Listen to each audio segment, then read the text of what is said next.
பாடம் தமிழ் இளம் வணிகவியல் இளம் வங்கி மேலாண்மை 2ஆம் ஆண்டு அலகு 2 பருவம் 4 மதுரை காஞ்சி சங்க இலக்கிய பாடல் தொகுப்பான 10 பாட்டு என்னும் தொகுப்பில் அடங்குவது மதுரை காஞ்சி. இத்தொகுப்பில் உள்ள நூல்களுள் மிகவும் நீளமானது இதுவே. மாங்குடி மருதனார் என்னும் புலவர் இந்நூலை இயற்றியுள்ளார். இப்பாடலில் 782 அடிகள் உள்ளன. பாண்டிய மன்னன் நெடுஞ்செழியனுக்கு உலகியலை உணர்த்துவதாய் இப்பாடல் பாடப்பட்டுள்ளது. பாண்டிய நாட்டின் தலைநகரான மதுரையின் அழகையும் வளத்தையும் கூறுகின்ற இந்த நூல் அந்நாட்டின் ஐவகை நிலங்களை பற்றியும் கூறுகின்றது. இப்பாட்டின் தொடக்கத்தில் திரைக்கடல் சூழ்ந்த ஞாலம் பற்றி பாடும் புலவர் பிறகு தேன் கூடுகள் நிறைந்திருக்கும் மலை உச்சிகளை பற்றியும் கூறுகின்றார். இந்த உவமைகள் இயற்கை வளம் குறித்து பாடும் பொருட்டு அமைந்தவை அல்ல. வாழ்க்கை அலை போன்று நிலையில்லாதது. எனவே நல்லறங்கள் செய்து மலை போல் என்றும் அழியா புகழை தேடிக்கொள் என்று மன்னனுக்கு மறைமுகமாக கூறுகின்றார். மருத நில சிறப்பு. இப்பாடலை பார்ப்போம். குணக்கடல் கொண்டு குடக்கடல் மூச்சி இரவும் எல்லையும் விளிவு இடன் அறியாது அவளும் மிசையும் நீர்த்திரள்பு ஈண்டி கவலையம் குழும்பின் அருவி ஒலிப்ப கழைவளர் சாரல் களிற்றினம் நடுங்க வரைமுதல் இறங்கும் ஏரோடு வான்நிமிர்து சிதறற் பெரும்பெயல் சிரத்தலின் தாங்காது குணக்கடர் இவர் தரும் குருவு புனல் உந்தி.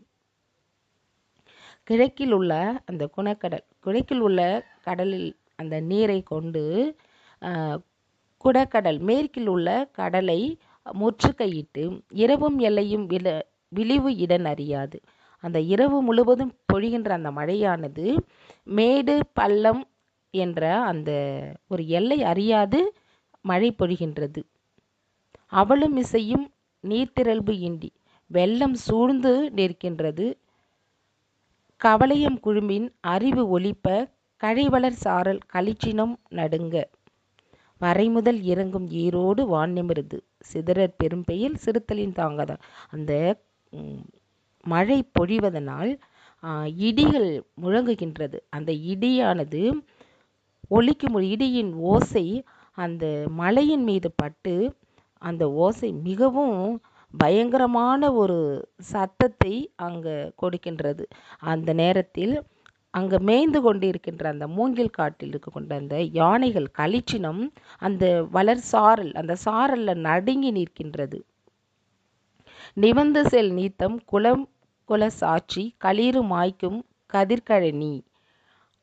அங்கே அந்த வெள்ளம் சூழ்ந்து அப்படியே குளத்தை நிறைத்து விட்டது. கழனி அதாவது களிறு மாய்க்கும் கதிர்கழனி. அங்கே விளைந்திருக்கக்கூடிய அந்த நெல் வயலில் தண்ணியானது அந்த வெள்ளம் நிறைந்து காணப்படுகிறது. அதனால் விளைச்சலும் அங்கே மிகுந்து காணப்படுகிறது. அந்த விளைச்சல் நிலத்தில் களிறு மேய்ந்து கொண்டிருக்கிறது. அந்த நேரத்தில் அந்த உழவர்கள் அதை பார்க்கின்றனர். பார்த்தும் அந்த யானை அந்த நெல்லை அதிகமாக உண்ணுகின்றதே என்ற அந்த கவலை கொள்ளவில்லை. அதற்கு காரணம் அங்கே மிகுதியான விளைச்சல் விளைந்திருக்கிறது, தேவைக்கும் அதிகமாக அங்கே விளைந்திருக்கிறது என்ற அந்த காரணத்தினால் அந்த யானை உண்ட அந்த நெற்களை பற்றி அவர்கள் கவலை கொள்ளவில்லை என்று குறிப்பிடப்படுகிறது. ஒளிரும் இளஞ்சி அடை நிவந்த. இளஞ்சி என்பது இங்கே குளம். அந்த குளத்தில் முத்தாள சுடர் தாமரை, அங்கே தாமரை படர்ந்திருக்கிறது. கல்கமழும் நறு நெய்தல் காணப்படுகிறது. வால் இதழ் அவிழ் நீளம் மலர் காணப்படுகிறது. மெல்லிலை அரி ஆம்பல். இது போன்ற அந்த குளத்தில் தாமரை, நெய்தல், நீலம், ஆம்பல் இது போன்ற மலர்கள் அந்த குளத்தில் அழகாக தளிர்விட்டு மலர்ந்து காணப்படுகிறது. வண்டி இறை கொண்ட கமழ்பூம் பொய்கை. அந்த பொய்கையில் அந்த பூக்களில் வண்டுகள் தேனை உறிஞ்சுவதற்காக அதில் மொய்த்து கொண்டிருக்கின்றது. கம்புட் சேவல் இன்துயில் எரிய. அந்த குருவியினோட தன் தாயோட அந்த இதழ்களில் பூக்களின் இதழ்களில் துயில் கொண்டு இருக்கின்றது. வல்லை நீக்கிய வயன்மீன் முகந்து கொல்லை சாற்றிய கொடுமுடி வலைஞர். அந்த வயலில் அந்த வல்லை செடியை நீக்கிவிட்டு அங்கே அந்த மீன்களை அப்படியே முகந்து எடுக்கின்றனர்கள். அந்த வலைஞர்கள் எடுத்துக்கொண்டு அதை வீட்டிற்கு எடுத்து செல்கின்றனர். விளைநிலம் வேழம் பழனத்து நூழிலாட்டும். வேழம் என்பது அங்கே விளைநிலம். அந்த விளைநிலத்தில் விளையக்கூடிய கரும்பு, அந்த கரும்பை நூழிலாட்டும். நூழி என்பது அங்கு கரும்பாலை. அந்த கரும்பாலையில் இட்டும் ஆட்டும் அந்த கரும்பின் எந்திரம் கொடுக்கக்கூடிய அந்த இரைச்சல் அந்த அளவுக்கு ஒரு ஆரவாரமிக்கதாக அங்கு காணப்படுகிறது. அல்லல் தாங்கிய பகடு உரு விழுமம் கல்லார் களமர் பெயர்க்கும் ஆர்ப்ப.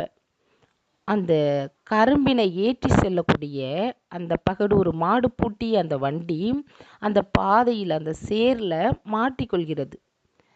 அதற்கு காரணம் அந்த கரும்பின் வளம் மிகுந்திருப்பதனால அதிகப்படியான கரும்பை அந்த வண்டியில் ஏற்றி செல்கின்றார்கள். அதனால் அங்கே பொழிந்திருக்க மழையினுடைய அந்த சேற்றில் அந்த சக்கரம் மாட்டிக்கொள்கிறது. அதை அந்த கல்லார் களமர் உழவர்கள் அதை எடுத்து அந்த வண்டியை தூக்கி விடுகிறார்கள். அந்த வண்டி செல்லும் பொழுது அந்த அளவுக்கு ஒரு ஆரவாரம் காதில் ஒலிக்கிறது. ஒளிந்த பகன்றை விளைந்த கழனி வன்கை வினைஞர் அறிவரை இன்குரல். அந்த வயலில் விளைந்த அந்த பகன்றை கொடி, அந்த பகன்றை கொடியை அந்த கைவினைஞர்கள் அங்கே அதை அப்படியே அரிச்சு எடுக்கிறாங்க. அரிக்கும் பொழுது அறிவரை இன்குரல், அங்கே பாறை ஒலிப்பது போன்ற ஒரு இனிமையான ஓசை அங்கு எழுகிறது.